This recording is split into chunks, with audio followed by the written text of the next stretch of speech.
আগামী সোমবার ৩০শে অগ্রহায়ণ গোপাল পুজো। সেই উপলক্ষে গোপাল ঠাকুরের মূর্তি নির্মাণের শেষ পর্যায়ের কাজ চলছে। মূর্তি তৈরি করার সঙ্গে যুক্ত কারিগরদের এখন নাওয়া খাওয়া ভোলার উপক্রম।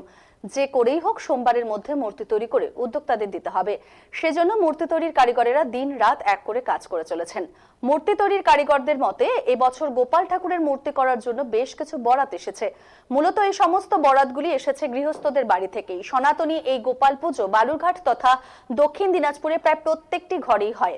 আর এই গোপাল পুজোতে মাটির মূর্তি তৈরি করে সেই মূর্তিতে পুজো দেওয়া আবশ্যিক।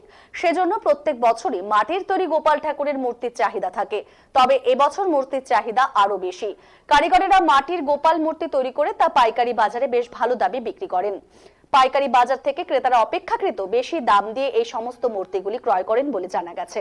এখন দেখার মূর্তি তৈরির কারিগরের এই সমস্ত মূর্তিগুলি তৈরি করে তা পাইকারি বাজারে ঠিকঠাক সময় দিতে পারেন কিনা।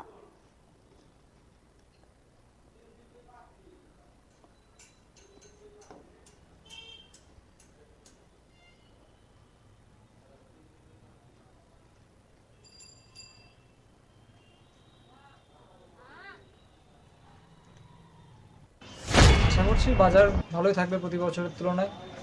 এখন যে জিনিসপত্রের দাম বেড়েছে সে অনুযায়ী লাভের অংশ ধীরে ধীরে কমেই আসছে। আশা করবো ভালো হবে, এটাই প্রতি বছরই আশা থাকে। হচ্ছে তাও টুকটাক করে হচ্ছে, খারাপ না, চলছে।